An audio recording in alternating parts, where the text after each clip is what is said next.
Sa We farm, want to hear you speak your language. ang language ko po ay Tagalog po, Senador. Ako po ay isang Filipino. Sa Yes. farm po, ang gamit po namin lengguwahe po ay Tagalog po.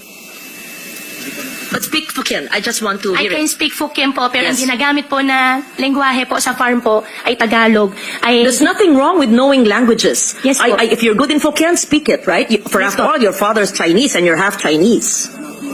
Don't be ashamed of that. Opo, hindi naman po ako nahihiya, hindi man po ako na-ashamed. Madam Senador, mas kaya ko po ikwento na mas fluent sa Tagalog kasi yan naman po ang mother tongue ko po kaysa sa po sa Chinese language po.